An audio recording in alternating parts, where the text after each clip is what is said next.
tous, aujourd'hui dans l'actualité, on parle de vaccination entre accélération et polémique. On parle également du retour de deux mythes, deux poids lourds made in France. C'est tout de suite dans Café Presse.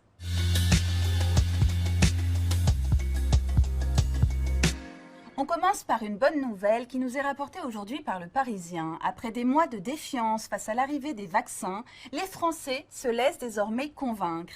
Le quotidien allant même jusqu'à parler d'un retour en grâce de celui qui fut ces dernières semaines encore fortement décrié, poussant à se demander qui du virus ou du vaccin serait le plus dangereux. La raison de ce revirement est plurifactorielle, encouragée d'une part par la peur des nouveaux variants et d'autre part par la lassitude chaque jour un peu plus grande des nouvelles restrictions.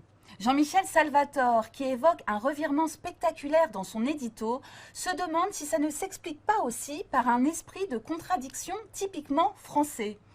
Puisque la campagne vaccinale démarre lentement, les Gaulois réfractaires que nous sommes s'impatientent et exigent maintenant d'être immunisés rapidement. Par ailleurs, les exemples de campagnes de vaccination chez nos voisins à l'étranger ont prouvé que les effets indésirables tant redoutés ne s'étaient pas manifestés. Chez les politiques également, le discours a changé. Ceux-là même qui émettaient de grandes réserves sur la fiabilité d'un vaccin trop vite mis sur le marché ont remballé leur prévention.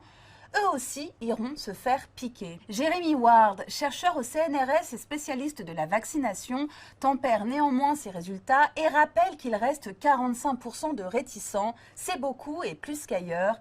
Il ne faut pas les oublier et trouver comment leur parler. Dans le Figaro, on parle de vaccination toujours et de critiques encore, non pas adressées cette fois au gouvernement, mais à Bruxelles, pointées du doigt par de nombreux pays européens pour sa mauvaise gestion des commandes. En cause, des campagnes de vaccination jugées trop lentes, des retards dans les livraisons et un constat effarant, seulement quelques milliers d'Européens ont été vaccinés à ce jour, alors que les personnes immunisées se comptent en millions aux États-Unis, au Royaume-Uni et en Israël. De son côté, Bruxelles se défend, la démarche de la Commission, on le verra probablement à long terme, a garanti un approvisionnement abordable et équitable pour l'ensemble des 27. La Commission pointe également l'impréparation des États. L'ensemble des doses réservées par la Commission pour les vaccins autorisés n'ont pas été achetés par les États membres. Certains attendent des vaccins exigeant une logistique plus aisée ou fabriqués par une entreprise nationale.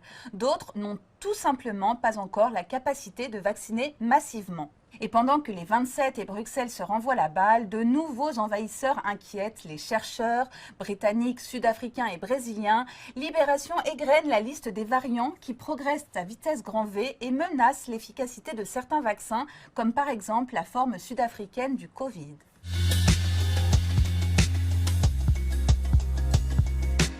Dans ce contexte de privation de certaines de nos libertés, la nostalgie du monde d'avant se fait sentir. Fermez les yeux et imaginez-vous filer à l'anglaise au volant d'une vieille 4L, fenêtres ouvertes, cheveux au vent et sans masque évidemment.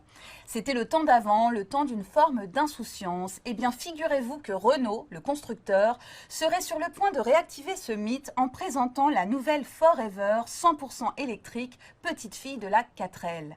Alors que le groupe Renault a enregistré une baisse des ventes de plus de 21% par rapport à 2019, son PDG, Luca de Meo, reprend la recette qu'il a appliquée en 2007 à la Fiat 500, le rétrofuturisme, qui consiste à revisiter des modèles phares en les actualisant selon le goût et les impératifs du moment. Stéphane Vimez, responsable d'une société spécialisée dans la restauration de véhicules anciens, explique.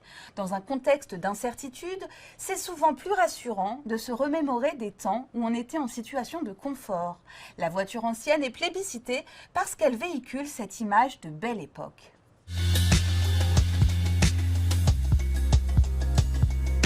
On se quitte sur une page de sport avec le retour d'un autre mythe, un poids lourd qui lui aussi nous rappelle une belle époque, le temps des compétitions et de la ferveur des gymnases remplis. Teddy Riner, le patron, est bien de retour avec sa victoire au Masters de Doha. Le double champion olympique a prouvé à ses adversaires qu'il était prêt pour les Jeux olympiques. J'ai remis les pendules à l'heure, estime Riner qui a perdu 26 kilos et retrouvé son poids de 2012. Il y a un an, il chutait face à son rival japonais Kokoro Kageura, qui le privait d'une 155e victoire consécutive. Mais ça, c'était le temps d'avant. Rendez-vous dans 6 mois à Tokyo. En attendant, je vous souhaite une très bonne journée et vous retrouve demain dans Café Presse.